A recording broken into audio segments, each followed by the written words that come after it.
Hello and welcome to Sari Speaks. This is Arshad Mahmood. आज की इस video में हम नॉन फाइनाइट वर्ब की तीसरी टाइप इन्फिनेटिव की स्टडी करेंगे। इन्फिनेटिव पार्टिसिपल और जिरांद की तरह तीसरी टाइप है नॉन फाइनाइट वर्ब की। नॉन फाइनाइट वर्ब एक ऐसा वर्ब है जो सेंटेंस में मेन वर्ब का रोल नहीं कर सकता, मेन वर्ब का फंक्शन नहीं कर सकता, यानी वो सेंटेंस के अंदर सब्जेक्ट का एक्शन नहीं बता सकता, चाहे वो एक्शन फिजिकल हो या मेंटल, या सब्जेक्ट को मॉडिफाई या डिस्क्राइब करने के लिए लिंक प्रोवाइड नहीं करता।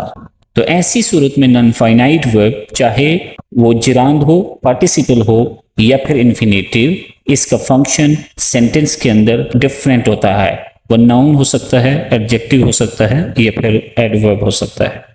इन्फिनेटिव चूंकि नॉन फाइनाइट है, इसलिए ये भी किसी सेंटेंस में बतौर मेन वर्ब नहीं आएगा, बल्कि एज अ नाउन, एडजेक्टिव या एडवर्ब फंक्शन करता है। इन्फिनेटिव की दो टाइप्स हैं, एक फुल इन्फिनेटिव जिसे टू इन्फिनेटिव भी कहते हैं, इसकी दूसरी टाइप है बेयर इन्फिनेटिव जिसे जीरो इन्फिनेटिव भी कहते हैं। आज की इस वीडियो में हम फुल इन्फिनेटिव यानी टू इन्फिनेटिव की स्टडी करेंगे। सो स्टार्ट करते हैं फर्स्ट ऑफ ऑल डेफिनेशन से। फुल इन्फिनेटिव वर्ब की एक स्पेसिफिक टाइप है जो कि base form of the verb से पहले टू सिग्नेचर मार्क लगाने से बनती है, इसलिए फुल इन्फिनेटिव का दूसरा नाम टू इन्फिनेटिव भी है। टू इन्फिनेटिव एक्शन के बजाय रिजल्ट, आइडिया या कंसेप्ट ऑफ एक्शन पर फोकस करती है। जैसा कि जिरांद में जिरांद एक्शन के बजाय वो नाम है किसी एक्शन का, नेम ऑफ एक्ट है, लेकिन टू इन्फिनेटिव आइडिया, कंसेप्ट या रिजल्ट ऑफ फंक्शन को फोकस करती है। टू इन्फिनेटिव किसी सेंटेंस में इनफरादी तौर पर अकेले किसी सेंटेंस में स्टैंड कर सकता है। इसके अलावा ये इन्फिनेटिव फ्रेज की सूरत में भी आ सकता है। एग्जाम्पल देखें, स्विम से टू स्विम, रन से टू रन, ईट से टू ईट, अचीव से टू अचीव। ये तमाम एग्जाम्पल टू इन्फिनेटिव हैं और ये एक्शन के बजाय रिजल्ट या आइडिया या कंसेप्ट ऑफ एक्शन को प्रेजेंट कर रही हैं। जैसे एक एग्जाम्पल देखें, to swim in deep sea is dangerous, यानी यहाँ एक कंसेप्ट, आइडिया या रिजल्ट की बात हो रही है कि गहरे पानी में तैरने का कंसेप्ट या ये आइडिया या फिर इसका नतीजा, रिजल्ट खतरनाक है। अब देखते हैं function of to infinitive. To infinitive किसी भी सेंटेंस में इन मुमकिन सूरतों में फंक्शन कर सकता है। इन सब की वन बाय वन स्टडी करते हैं। सबसे पहले देखते हैं एज अ नाउन। जब कोई टू इन्फिनेटिव किसी भी सेंटेंस में एज अ नाउन एक्ट करे तो इसके आने की मुमकिन तीन सूरतें हैं, as a subject, as a direct object या एज अ सब्जेक्ट कॉम्प्लीमेंट। इन तीनों तरह में ये इंडिविजुअली या as a infinitive phrase function करता है। जब वो किसी सेंटेंस में एज अ सब्जेक्ट आता है, have a look at this example, to swim in the deep sea is dangerous. यहाँ टू स्विम एक टू इन्फिनेटिव है, to plus base form of the verb जो एज अ सब्जेक्ट फंक्शन कर रहा है, और इसका मफहूम ये है कि गहरे पानी के अंदर तैरने का नतीजा या कंसेप्ट या ये आइडिया खतरनाक है। To infinitive function as a object. जब टू इन्फिनेटिव किसी सेंटेंस में एज अ ऑब्जेक्ट फंक्शन करता है तो ऐसी सूरत में वो दो तरह से, या इंडिविजुअली या एक फ्रेज की सूरत में एज अ ऑब्जेक्ट फंक्शन कर सकता है। Take a look at this example, he went to school. यहाँ टू स्कूल एक इन्फिनेटिव है जो कि एज अ ऑब्जेक्ट फंक्शन कर रहा है सेंटेंस में।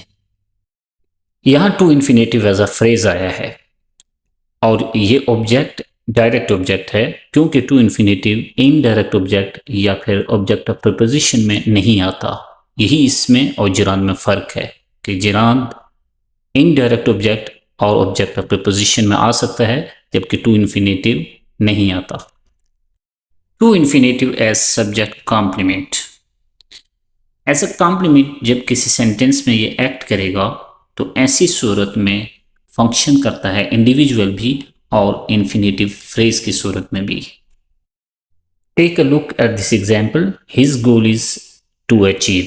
यहाँ टू अचीव इन्फिनेटिव वर्ब है और यहाँ सब्जेक्ट कॉम्प्लीमेंट का फंक्शन कर रहा है। To infinitive as adjective. As adjective जब टू इन्फिनेटिव किसी सेंटेंस में आएगा तो वो डिस्क्राइब करेगा नाउन को।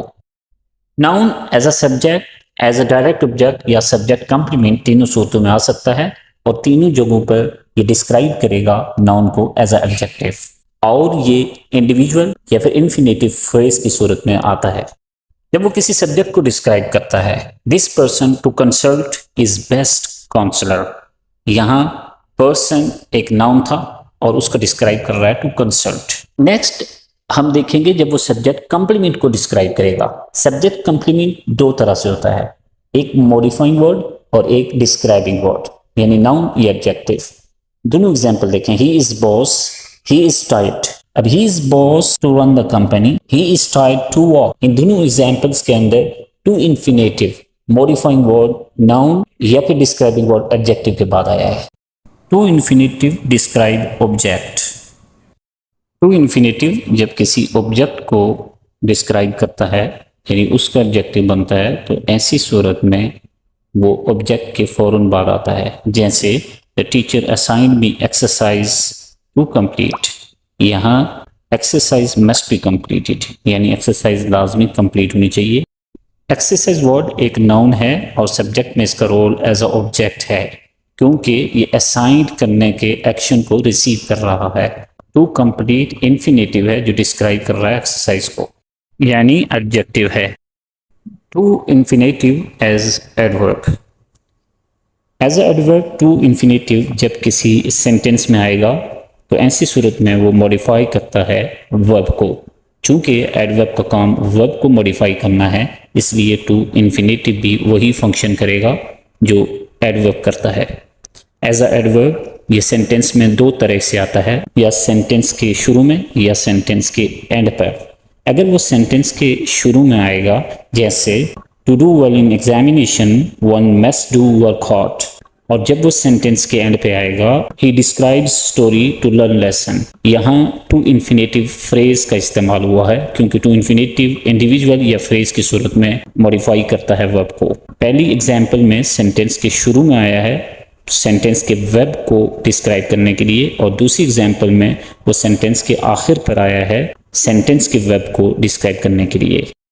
टू इन्फिनेटिव इनफ एडवर्ब के बाद भी यूज होता है। क्योंकि इनफ एडवर्ब हमेशा सेंटेंस के एंड पे आता है उसके बाद टू इन्फिनेटिव। एग्जाम्पल देखें, it is hard enough to eat. अब देखते हैं to infinitive after different verb. तो आइए अब हम उन कुछ वर्ब्स को देखते हैं जो अगर सेंटेंस में आएंगे और उनके बाद एक स्पेसिफिक सिचुएशन होगी तो टू इन्फिनेटिव लगते हैं। जैसे decide, forget, explain, know, show, tell, understand.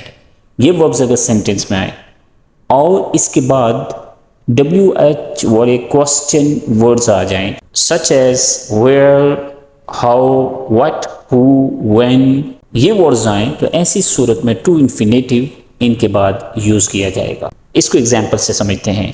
He explained where to go, he forget what to do, he understand what to speak, he know when to leave। लेकिन अगर इन verbs के बाद why question word आए तो ऐसी सूरत में हम bear infinitive का यूज करेंगे, टू इन्फिनेटिव नहीं यूज करेंगे। इसके अलावा कुछ मुतफर्रिक वर्ब के बाद भी टू इन्फिनेटिव आता है।